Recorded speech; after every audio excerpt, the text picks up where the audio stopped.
Bonjour frères et sœurs, bienvenue de retour dans cette étude des deux épîtres des Thessaloniciens. Nous sommes rendus au chapitre 2, et oui, déjà, ça avance. On se rappelle bien sûr que Paul écrit cette épître en grande partie pour encourager et aider à soutenir cette toute nouvelle église, des bébés chrétiens, qui ont donc besoin de cette aide de la part de Paul, qui a commencé vraiment à chercher à les solidifier, les ancrer, les enraciner dans l'Évangile et la certitude qu'il y a dans ce message, qu'ils n'ont pas cru en vain. Et quand il arrive au chapitre 2, il va seulement détourner leur regard de eux-mêmes, et qu'est-ce qui se passe là-bas? À Paul lui-même. Mais c'est toujours quand même centré sur le fait de solidifier leur foi et leur assurance, comme on va voir. Que dans les 4 petits versets qu'on va regarder, Paul va justement le présenter avec cette idée qu'il a été testé et approuvé, donc, de Dieu.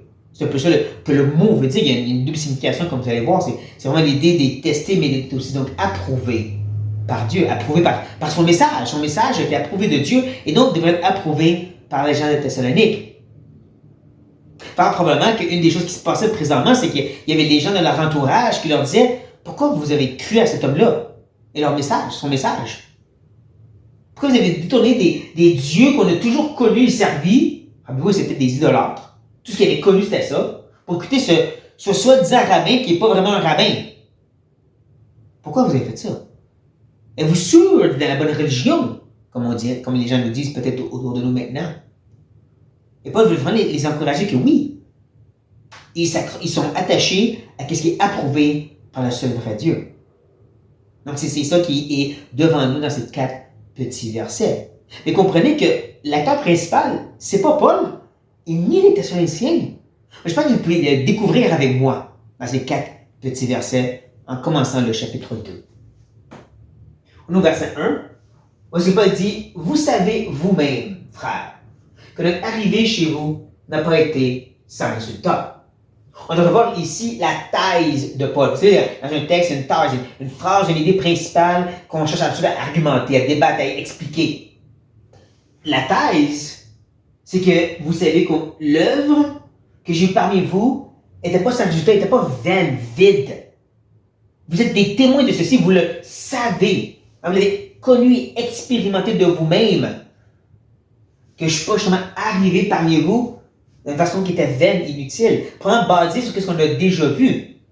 La dernière section qu'on a vue, les versets 8 à 10, où est-ce que Paul parle de changement de vie des Corinthiens, qui a eu comme un résultat, justement, que non seulement ils sont des exemples pour les autres églises, mais par le fait qu'ils sont vraiment venus à démontrer l'amour de Dieu et de partager son évangile.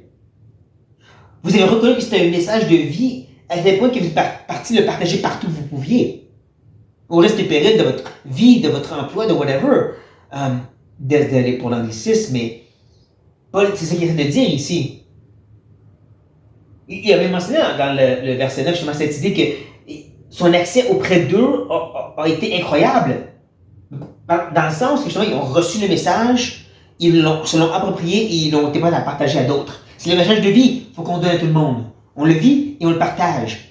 Et Paul leur dit, vous l'avez dans cette expérience qui le démontre. Et là, le reste de notre texte, c'est Paul qui va chercher à leur démontrer comment justement son œuvre parmi eux n'était pas vain. Son message n'était pas vain.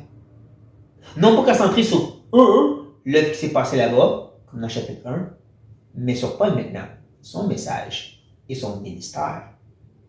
Il continue, il ouvre la porte de l'argumentation en disant « Après avoir souffert et reçu des outrages à Philippe, comme vous le savez, nous prîmes de l'assurance en notre Dieu pour vous annoncer l'évangile de Dieu au milieu de bien des combats. » Ne manquez pas le nombre de mots d'action. Et comment ces actions-là, ces actions difficiles, souffrir, recevoir des outrages, des combats au milieu de son effort d'annoncer l'Évangile. C'est toutes des actions négatives dans un sens. Et pas dit encore, vous le savez. Vous étiez là à Thessalonique quand on est arrivé de Philippe, après avoir été battu en prison, si vous vous rappelez l'histoire. Horriblement maltraité. Il avait encore fait des cicatrices la misère à pouvoir marcher et avancer. En plus, il y avait Sylvain avec lui, Silas, qui avait aussi souffert. C'était visible, il pouvait voir. Vous avez souffert pourquoi? Pour l'évangile de Jésus-Christ. Vous étiez des témoins de ceci. Qu'est-ce qu'ils ont souffert? Il y avait des marques, il y avait des témoignages, mais en plus, quand ils sont rendus au milieu d'eux, au milieu de Thessalonique. Parce que ça nous dit, quand on lit Actes, que les Juifs dans les synagogues ont vraiment pas apprécié le message de Paul. Ils l'ont vraiment repoussé, ils ne voulaient rien savoir de son message. Et c'est pour ça qu'il s'est concentré sur les païens surtout. Eux, ils ont reçu le message. Ça rend partie que des païens qui ont été sauvés à Thessalonique. Comparé, disons, à Béry, où il y avait des Juifs qui l'ont bien reçu. À Thessalonique, c'était des païens. Et eux ont vu la résistance de la part des Juifs. Les combats par lesquels ils devaient se battre pour dire non, mais c'est le message de vie.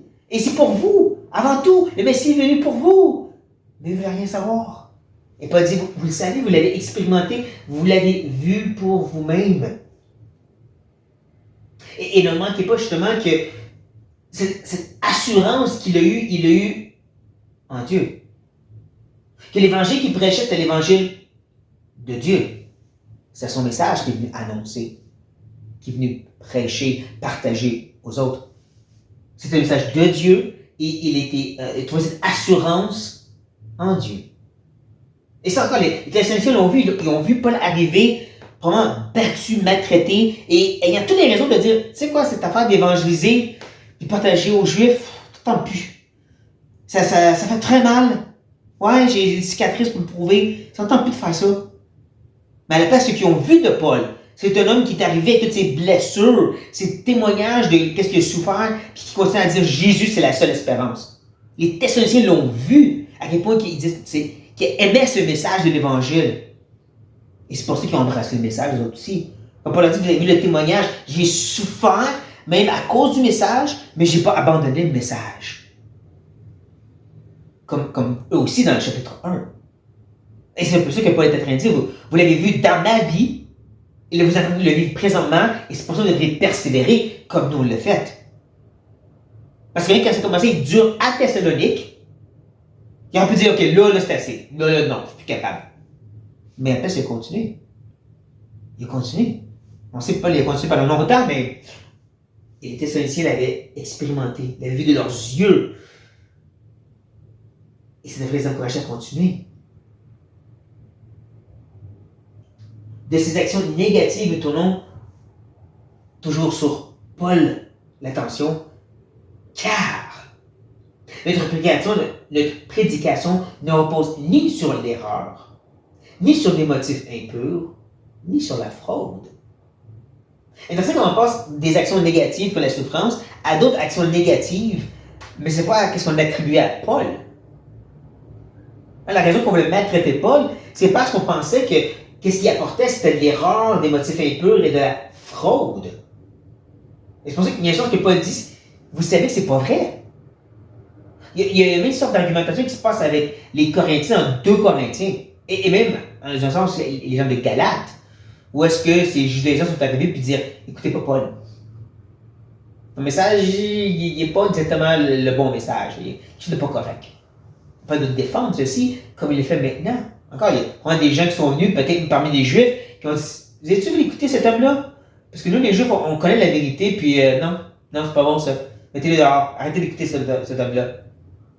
Donc, Paul doit leur dire, cette prédication, plus exactement, le mot ici, ce serait exhortation. Un mot qui parle vraiment de parler au cœur des gens. Comme il est fait avec les gens de Thessalonique, il a vraiment parlé au cœur des gens. On voit à travers l'épître, justement, à quel point c'était tendre et intime. Et c'était pas juste lui dans un coin de rue, c'était vraiment, il parlait aux gens, directement. Et qu'est-ce qu'il leur disait? C'était pas de l'erreur. Le mot, c'est pas de vraiment errer. C'est détourner du bon chemin. Et c'est ça que les Juifs disaient en rapport avec Paul. Il a erré de la vérité.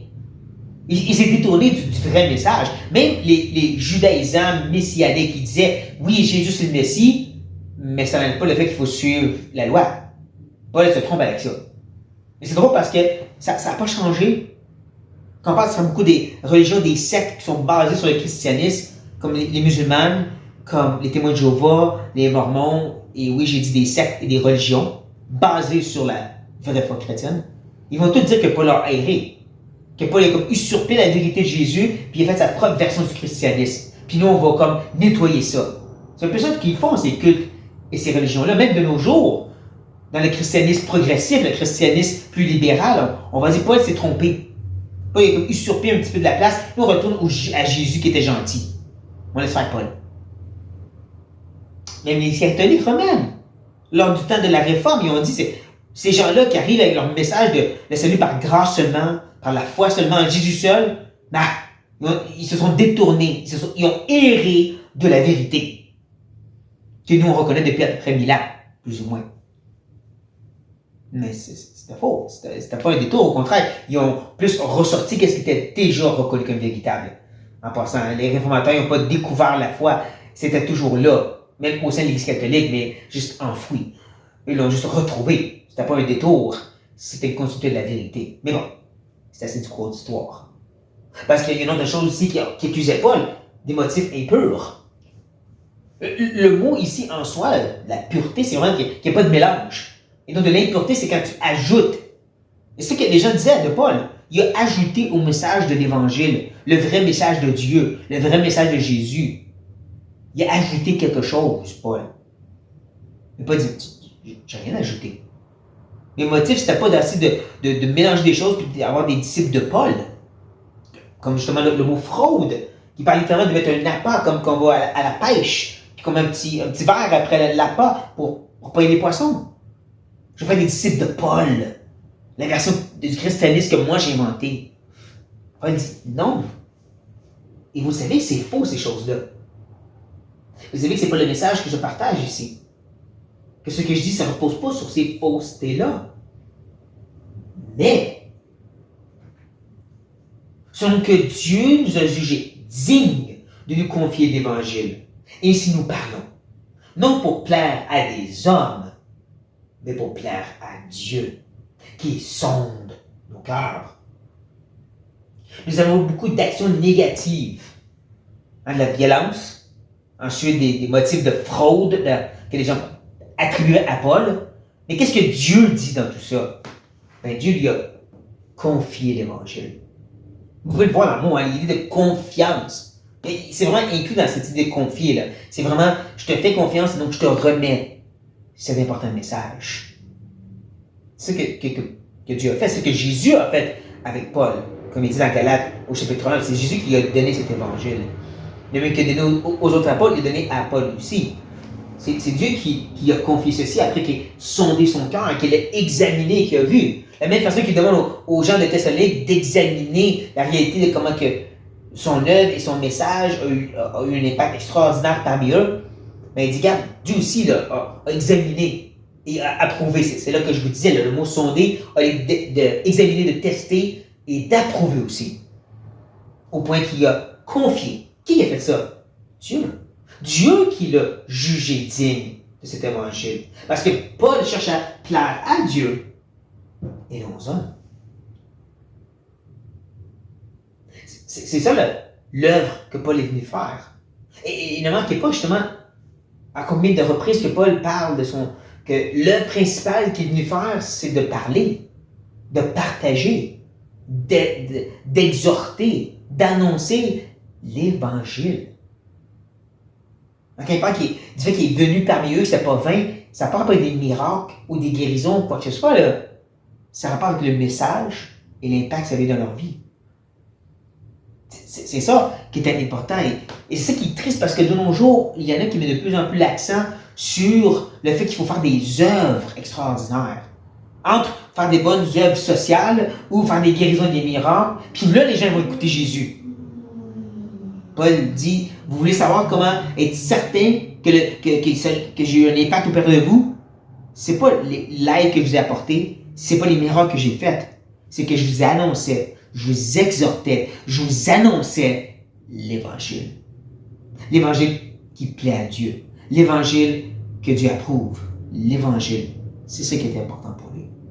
Et avez-vous, c'est qui l'acteur principal? C'est Dieu. Ça a tout commencé avec le fait que tout ce que Paul voulait, c'est de plaire à Dieu. C'est pour ça que Dieu l'a trouvé digne. Parce qu'il prêche le message de Dieu, qui est l'Évangile, bien sûr. C'est lui, l'acteur principal dans tout ceci, frères et sœurs. C'est Dieu. On cherche à plaire à Dieu, à prêcher le message de Dieu, chantant sur le Fils de Dieu. Un point, c'est tout. Tout le reste, c'est extravagance. C'est d'aller plus loin.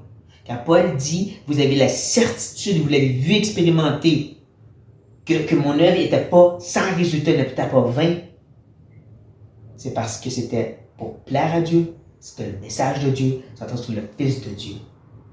Il n'y a rien d'autre qu'on devrait chercher à faire ou à proclamer. Il y a rien sur lesquels on devrait s'appuyer non plus, frères et sœurs. Oui, on veut des œuvres qui témoignent qu'on a été régénérés, c'est important, mais comprenez que notre vraie assurance se trouve sur notre confiance dans le message de Dieu, centré sur le Fils de Dieu. Un point, c'est tout. C'est ce qu'il dit aux Thessaloniciens, c'est ce qu'il nous dit aussi maintenant, frères et sœurs. Je crois que ce fut un bon encouragement pour vous. Concluons avec un temps de prière. Oui, Père Céleste, on veut te remercier et te demander de garder nos yeux fixés sur toi, nos cœurs disposés à vouloir te plaire. Et on sait que tu aimes le Fils. Tu aimes le Fils de toute éternité. Tu l'as amené à la croix pour qu'on puisse tous le contempler et l'aimer. Et donc, ouais, aide-nous à avoir ce même regard, cette même concentration principale sur lui, sur son message. Oh oui, Père, aide-nous à être dignes de confiance, de pouvoir proclamer ton message. Et que ce message fasse l'œuvre qu'elle a à faire. Père, garde-nous solides lorsque les gens questionnent nos motifs, où on doit combattre pour proclamer ton message, dans les difficultés, dans les empêchements, les oppressions. Lorsque les gens doutent de nous ou se moquent de nous, Seigneur, aide-nous à rester centrés sur ton évangile de grâce, le message de vie. Et on demande ceci au nom de Jésus-Christ. Amen. Et soyez bénis.